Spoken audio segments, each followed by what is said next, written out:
Hello, ladies and gentlemen, and welcome to another episode of the Wilds War Cry. I'm your host, Stephen Wilds. There's a lot going on this week in wrestling. A lot of good stuff, actually. TNA Slammiversary happened this past week. It was very good. There wasn't anything that really just stood out, except that it was a good all-around pay-per-view. If anything, I would say, it was good. But the only bad thing was I spent most of the time wondering why Rockstar Spud was dressed as the Joker. When that's one of your more intriguing questions of the night, I guess there's something you need to talk about with your storylines. But it was entertaining. Everything about MVP not being able to do the match, it seemed to really work out for them. Not that I wouldn't have wanted to see MVP versus Eric Young, but we'll see. We'll see where that goes. NXT was really good this week. SmackDown had a fun main event, and Raw, Raw was good. I didn't have any real complaints. I know a couple people said they got bored in spots, but all in all, very good. So congratulations to the wrestling world for not really sucking it up this week. However, on the flip side of that, not too long ago we were talking about WWE's financial woes and how it might have an effect, and I more discussed how it could be a good thing. But I even said in that video, before it can be a good thing, it's going to be a bad thing. And I think we're seeing that their financial troubles did affect them at least a little bit. They still don't have their subscription numbers for the network where they want them. A lot of people are talking about what they can do to fix that. But the negative parts are starting to kind of flow in. And with that, there were some serious releases this week. 11 superstars total, if you count the referees also as superstars. I mean, they're talents, I guess.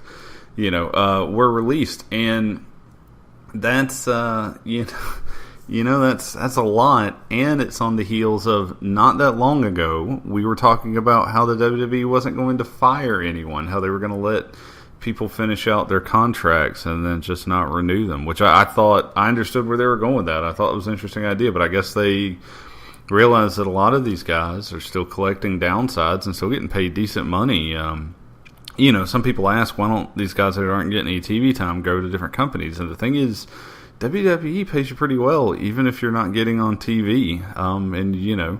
You're still getting in on the house shows and you're still getting some money. So anyway, let's go down the list real quick.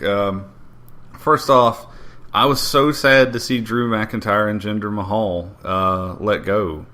A lot of people were wondering why out of 3MB Heath Slater was there, and I've heard a couple of different theories. Slater is great at selling. He's also a company guy. He's willing to do whatever gimmick they give him. He doesn't complain a lot. So Drew McIntyre and Jinder Mahal are both talented individuals, and especially Drew McIntyre. I have seen some great matches with him. Everybody's made the joke he was the chosen one, and I think he could have been. He never really got over with his mic skills, and he just couldn't. I don't know. It never all clicked for him at one time, and that's kind of sad. Mahal, kind of the same thing. They really were trying to build him as a massive heel for a little while, but 3MB had really grown on me after a while. Oksana. Oksana wasn't bad. She was attractive. She had an interesting accent. She was from, she's an international superstar. She wasn't horrible in the ring to work with. I don't know. If they were going to cut a diva, I kind of see why they cut her, but I hate to see her go.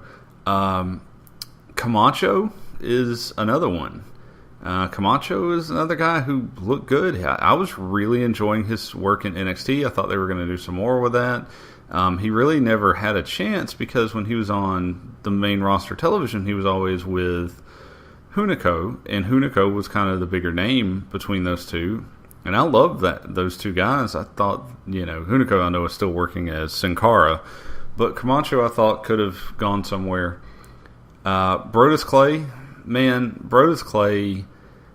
I read something on him the other day I thought was amazing. Talking about he dealt with all the NXT stuff, and I mean back when it was a TV show where they did all the little games and things. He had an amazing promo when he didn't win that season. He came in with Alberto Del Rio. It was kind of like his heavy, and I thought, oh man, this guy's going to build up to something. And then they stuck him with that horrible Funkasaurus gimmick. And, not many people could do much with that gimmick. And he tried. He gave it his all. So congratulations to you, sir. And I hope you find success somewhere else, because you worked with what they gave you. Yoshitatsu is another really good wrestler. I've liked Yoshitatsu ever since they brought him into the WWE's version of ECW. I thought he did amazing there. I don't know. I don't know what to tell you. He, again, Mike skills, and again, it was hard for people to relate to him, and they really kept trying to build him as this underdog, and it never worked. He came back with the face paint, and he tried. That wasn't his fault. It's just sometimes you get over.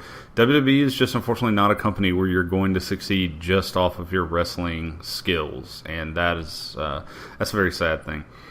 Evan Bourne was released, and I am shocked that he lasted as long as he did, because Evan Bourne, Matt Sydal, whatever you want to call him, is a very talented individual, but he got a lot of backstage heat, and he did something that's not cool amongst the guys, where he kind of threw R-Truth and Kofi Kingston under the bus when he got caught with some illegal substances, and it just really had upset a lot of people in the back, and he just wasn't, he wasn't getting anything. The writers had nothing for him. He was kind of building a little bit more heat, apparently, with certain things, wanting to come back. And I understand you're frustrated. You're sitting at home. There's nothing for you to do. But I'm shocked he made it as long as he did. And frankly, I don't really care. I mean, he's talented. Don't get me wrong. When you treat your fellow wrestlers like that and stuff like that, you're not going to win any of the other fans on your side. But speaking of people who complain, referee Mark Harris, and it's really sad, but the only thing I remember him from is when he messed up the ending of the Divas match, and then he complained about it on Facebook, and WWE made him remove it. I think they made him remove his entire Facebook.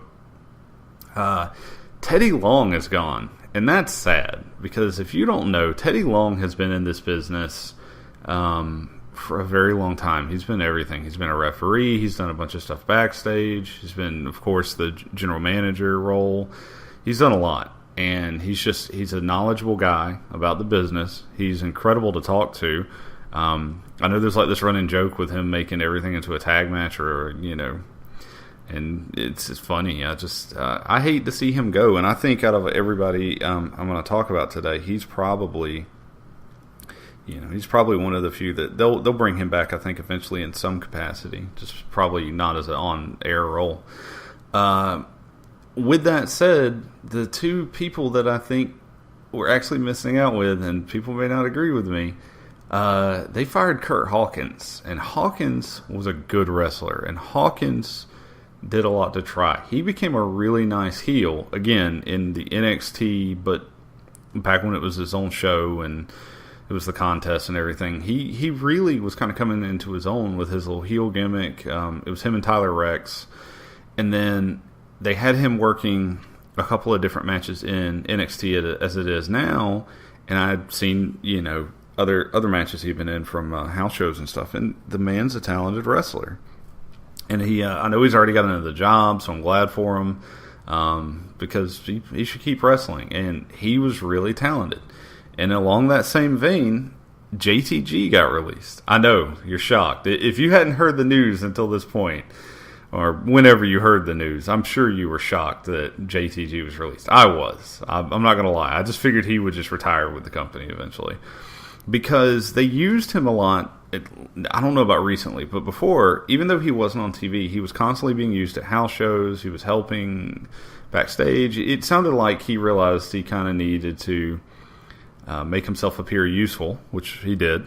Like I said, he was a good in-ring talent, and I know he got in a little bit of trouble off and on for being kind of vocal about talent not being used on social media. And I know apparently he was the reason why a couple of like meetings happened backstage and stuff like that. So I don't know the whole deal with that. I'm actually hoping to find out some more about his time back there, but he had been with the company since like 2008. I loved Crime Time. They needed to do so much more with them, but they were trying to stay PG and obviously not look like racial stereotypes, which they kind of failed at that, but whatever.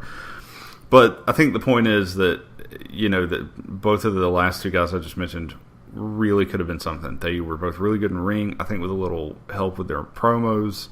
I don't know. It just, it didn't work out for them. But with this in mind, we have also received the announcements that there's going to be some cuts in NXT. NXT's production budget is being slashed heavily, and they're expecting actual talent cuts as well. And this has me kind of worried. I of course, don't think any of the ones that I'm really, worried about are... No one's going to cut Sami Zayn. No one's going to cut Adrian Neville. No one's going to cut the Ascension. The guys I really like. I did hear Tyler Breeze is apparently injured. He had a minor injury. But, there are some really good talents that just don't get used a lot on there. And I know some of them are recovering from injury, like Enzo Amore. I don't think he's going to be cut because he's really good. And he's getting ready to come back from injury. Scott Dawson's getting ready to come back from injury, and he's pretty good. I like people like Sylvester Lafore, though, who I think are decent, but aren't being used to their full potential. There's several names I could go through and say that they might be in danger, especially some of these newer people. Because if you noticed, NXT just lost a bunch of people in the last 6 months or so, and they've kind of been restocking their ranks. And so some of these people that just got here may be in danger. And there are so many people that we don't see on the NXT television that are right now training in NXT. But we'll see how that goes. I'm really hoping that the cuts aren't too heavy there. NXT is probably one of my favorite programs right now that WWE does. So we'll see how it goes. But that's not the end of the trimming. That's not the end of the financial trimming right there. It has been reported that also for Raw and SmackDown, a lot of the little tiny corners are going to be cut with entrances, pyro, the way they're doing certain things, just to kind of cut corners. I wouldn't be surprised if Rusev right now has this thing where when he wins, the little pop up pyro and stuff in the middle, and the flag comes down behind him.